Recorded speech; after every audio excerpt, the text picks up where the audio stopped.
Welcome to the interview on the Raptors Republic Podcast Network. I'm Andrew Damelin. Today we are live in Mississauga for the first time since March of 2020. I'm sitting next to the newest addition to the 905. Had a training camp stint with them. Now he's down here to get back to the NBA where he belongs. 6'9" power forward out of Tallahassee/Thomasville, Georgia, state champion, Reggie Perry. Reggie, how are you? I'm doing good. Glad to be here. Glad to get to work with some of the guys. Glad to be coached by great coaches and just continue to get better. I'm happy I'm here. I feel like this team will really take my game to the next level and get me to where I need to be. Now you mentioned the coach, Coach Mutombo. I dealt with him in the G League bubble from afar.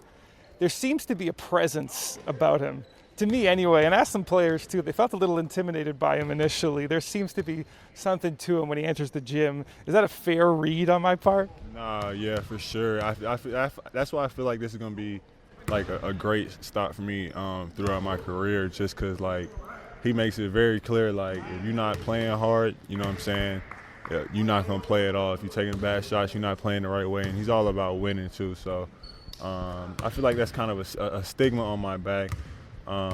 That I don't play hard the entire game, so I feel like he's really just gonna, you know what I'm saying, get the best out of me and be hard on me at the same time and coach on me. I feel like it's gonna be a good season. It's interesting you got that stigma because you were coached by your dad, Al Perry, went to Mississippi State since 4th grade, and I imagine he put you through some work as a kid in training. Is there a workout that you can think of that comes to mind, that the Al Perry sort of signature workout that wouldn't give anyone the idea that you weren't working hard? Nah, yeah, for sure.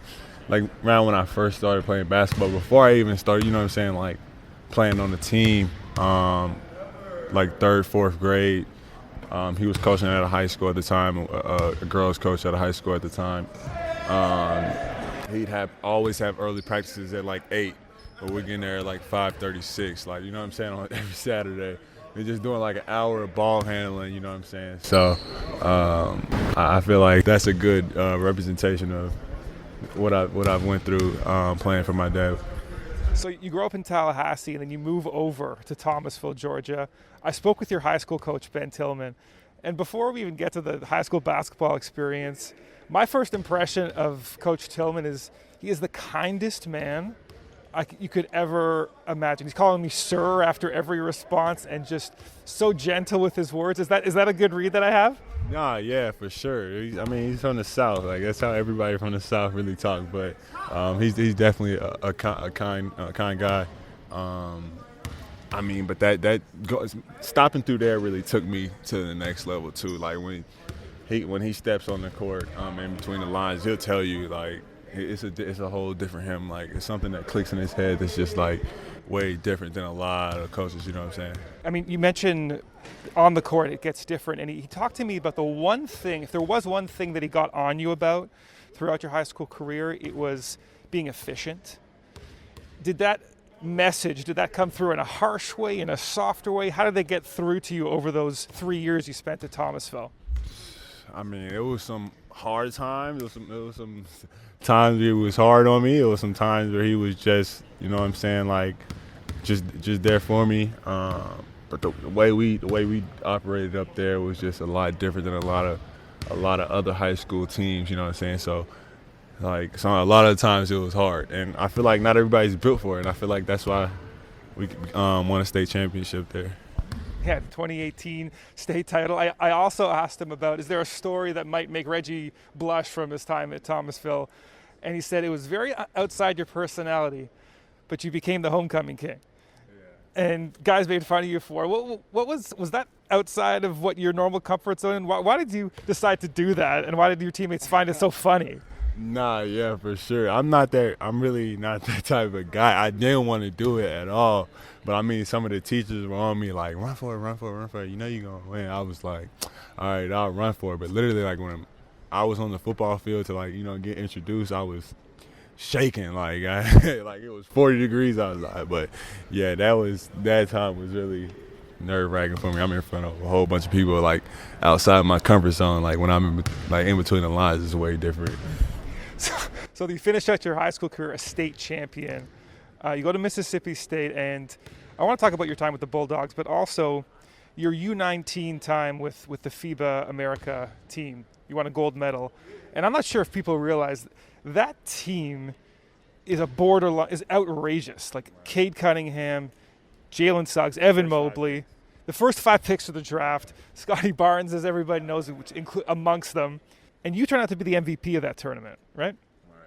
So every player I've spoken to has a chip on their shoulder from somewhere. My guess, and tell me if it's from there, if it's from somewhere else, but you see the top 5 picks in the draft from your team. You're the MVP of that team. And here you are in a good spot. You had a year of NBA experience under your belt, but does that give you a chip on your shoulder with where you're at right now? Nah, yeah, for sure. It just gives me a lot more confidence for me, you know what I'm saying? Just seeing those guys, they're at the next level right now, and the great things that they're doing. It just reminds me that I can do the same thing. You know what I'm saying? Seeing all the guys, like you said, the top 5 picks in this past year's draft, Tyrese Halliburton, in my draft. I mean, it definitely does give me a chip on my shoulder for sure. Just like the McDonald's All-American game, just seeing all the guys that was on that team and how they're thriving in the NBA right now. I feel like I can definitely take it to that level. Just continue to stay locked in and just continue to, stay humble. It is really a big thing. So you have an amazing time at Mississippi State, and one thing you mentioned in a couple of your pre-draft interviews is the motor you have. To me, a guy with a great motor is not only someone who's got a lot of energy, but who just really annoys the person that they're guarding or that they have to guard. I wanted to bring up a couple of guys that you played against in the SEC. Tell me if they come to mind as motor guys that just were really annoying to guard. There's Keontae Johnson and there's Isaac Okoro. Were those guys, was Auburn and Florida, were those guys as annoying as it seems to guard? Did that give you an extra motivation to give you that extra bit of motor when you played against them? Nah, for sure. When you see names like that, and it's an anticipated matchup for sure. Those type of guys you really want to go at from the get-go. But those guys were a tough cover. Just how hard they play, the motor that they play. So like you see playing versus Keontae Johnson at Florida, that was one of my best games, you know what I'm saying? Because it was just an anticipated matchup, you know what I mean? Playing versus Auburn, that was another one of my best games, like the first SEC game we had my sophomore year versus Isaac Okoro. So, I mean, you definitely want to go at those guys, but at the same time just focusing on winning. It's really what makes the game fun for sure.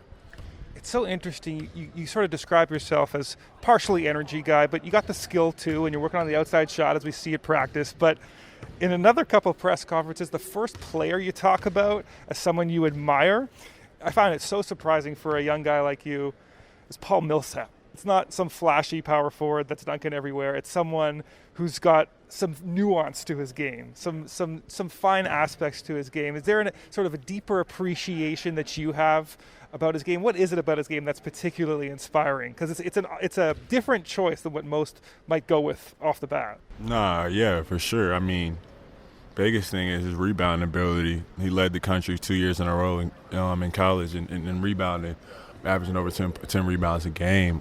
Is one of the biggest things. He's not going to just like break a guy down and blow by him, but he'll use his body to, create finishes around the rim and stuff like that. You sag off too far, he can pick and pop. You know what I'm saying? Like in Atlanta, his mid-range game was just, lethal type thing. So, and he's just really good around the rim, and it's because he's not going to out-jump anybody. He's not going to blow by anybody. He's just going to use his physical, stature to go kill his matchup.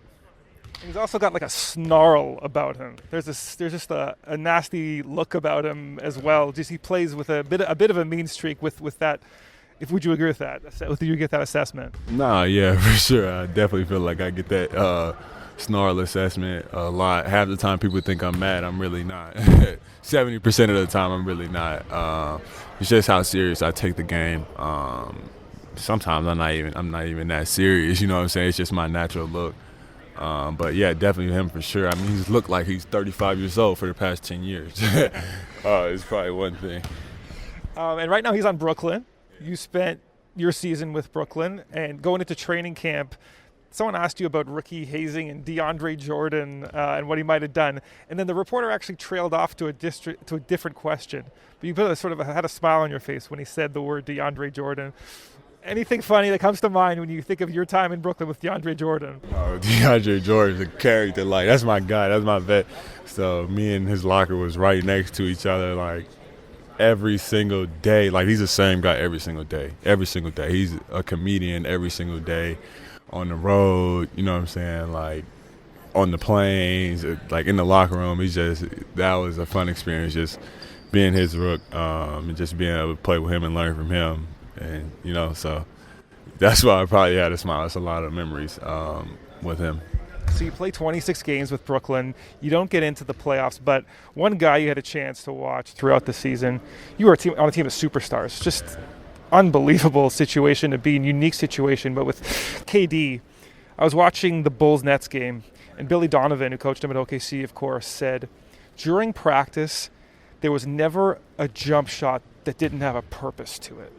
The way he worked in practice was something he hadn't quite seen. Did you see the same thing there? Yeah, I tell everybody, like, I meet, like, they ask who's the hardest worker, you know, like, it's not even close. Like, you know what I'm saying? Like, the first day I got to Brooklyn, Sean Mark sat me down. We were sitting in the office, and out the office, you can, like, it's a big window, so you can see him working out. He's like, you should be, like, taking after him. Like, you should see his work ethic and just follow him, like, but you can't keep up. I promise you can't keep up. Like, every single, like, even if he comes in, he'll come in with slides on before film or something like that, and it just seems like he's shooting with a purpose. Like, he's shooting to actually make it every single time. Like, he's going full speed every single time when he's on the court, like, working out, like, every single time. It's never a time where he's just out there just loafing. I've never seen it like anything like it in my life. And you get to the playoffs, Kyrie goes down, James Harden goes down with the hamstring injury. And he's playing like at 50%. So KD is playing all of the minutes. Now, you're a young guy, but did you watch The Fresh Prince of Bel-Air as a kid? Yeah. Okay, so when he's at Bel-Air Prep, the coach is going through all the play calls. And he's like, okay, so you set the screen here, you pass it over here, and then he asks the player, he's like, so what's the answer to the question? He's like, and the next thing is, pass it to Will. It kind of felt that way in games, especially 5 and 7 of that second round series. From the bench, what was it like to watch KD play full 48 minutes at that level? Unbelievable. And people say he ran out of gas. I honestly don't think he ran out of gas. Like, but that's the thing. Like, he trained like that the entire year. Like, he wanted to be in the game the entire time. He never once, you know what I'm saying, asked for a sub, and he took on that task, like, you know what I'm saying, I'm going to put this team on my back type thing. It was just unbelievable seeing, like, it's one of the, like, our Game 7 was like one of the greatest, you know what I'm saying, performances I ever seen, in person or on TV, for sure. So you get a great learning experience. You don't stick with Brooklyn. You go to the Raptors training camp, and you're down here with the 905. Looking to get, obviously, back into the league. You talk about the criticism about a work ethic that you might have had. For 905 fans and Raptors fans that are looking for you to come up at some point, what's a critique that you've heard that you're going to show on opening night Thursday and going forward? People are going to rethink what those critiques were. Man, I'm going to play both sides of the ball for sure. I'm going to go 100% both sides of the ball. I'm not going to take possessions off. As people say, I take possessions off, but that's one thing I'm not going to do for sure. Coach Pat's definitely not going to let that happen. So that's what I'm saying. I feel like that's why this stop in 905 is going to be, like, great for me. Like, I'm just looking at it on the positive side type thing. I'm glad to be here and 100% locked in, because I'm playing basketball for the long run. I'm not playing for it to just, you know what I'm saying, a lot of guys just come in the league, just be a superstar right away. But I feel like it makes basketball more fun when you're coming from the bottom and trying to get it. And Coach Tillman said your attitude was going to be positive. Looks like you got a great attitude. You got 2 days until tip-off. And from me and Raptors Republic, we wish you the best of luck as the season tips off. Thank you.